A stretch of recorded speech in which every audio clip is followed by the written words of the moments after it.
So, what a lot of people don't know, and a lot of people, seriously, they don't know this. That is right, wow.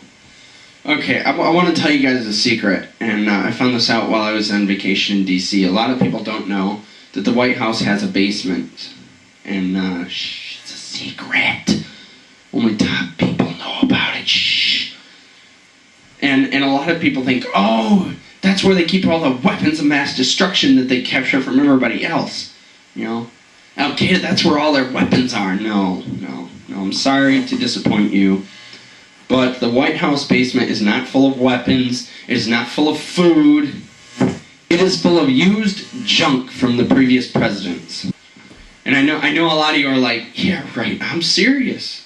I talked to somebody who was on the inside, you know? Got inside info. That's important, you know? And it helped that he was British, so I threw on my British accent and I went, oh, brother, hi, how are you? Lovely day, is it not? And yes, yeah. So, what's with the White House basement anyways? And I started talking to this guy, and he's like, yeah, oh boy, a lot of people don't know that it's just old junk down there. Oh, bother. It's just old junk and stuff. There's nothing else down there. And so I learned that it's just used president stuff. Like, I'll give you an example. George Bush Sr. had a book down there, How to Survive the White House.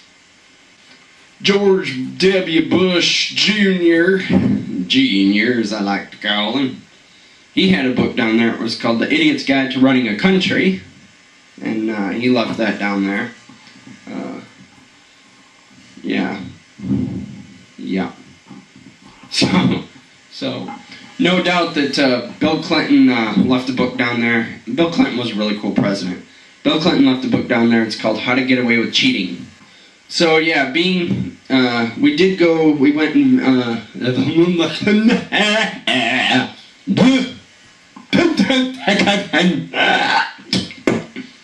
yeah, you heard me. Sometimes you just don't know what to say, and it's like,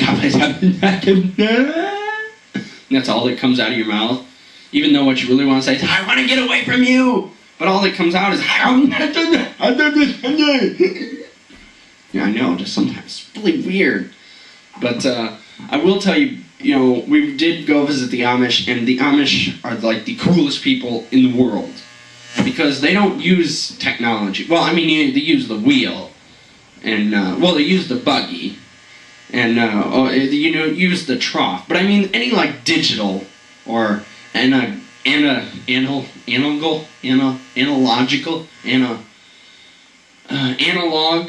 any analog, I get the word straight now, I get the analog, they don't use any of that. They don't use TV, they don't use all that stuff. And they work all day.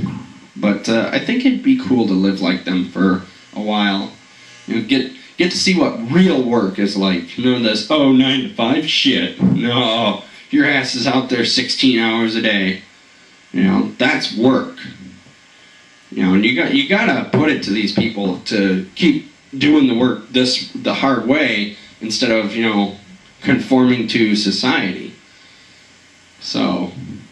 But, so we got some interesting knowledge on the Amish, and I mean, you know, just some really interesting stuff that I didn't know. And we got to take a tour on one of the farms and got to see all kinds of animals and everything. And then we went to, while we were down there in Ohio, we also went to a drive-through safari. We went to a drive-through safari, which was the coolest thing in the world, because you could actually touch, like, you could feed the animals outside your car, like the giraffes and stuff. They come right up to your car, and they had bulls and stuff that would come, like, right up to your car, and moose and caribou and all kinds of stuff, birds and all kinds of different animals. They come right up to your window, and you could feed them with a little cup they gave you. You could feed them. It was so cool. And we had this big bull who probably stood about 6 feet tall. It was probably one of those 2 million pound motherfuckers who could, like, eat me in a second. He come over like this, and he had that look in his eye like, car, food, car, food. And when I was like, yeah, come on. I'd be like, I was like, say hello to my little friend, ha ha ha.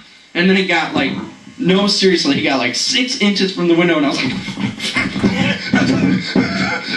please don't eat me, don't break the window, please don't eat me. I was like scared out of my mind when this big bull come up.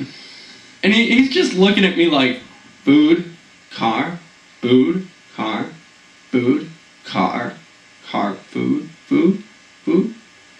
So my sister's like, roll down the window and throw your thing. And I'm like, yeah, you do it. She's like, okay. So she rolled down her window and dropped some food out, and he went to her side.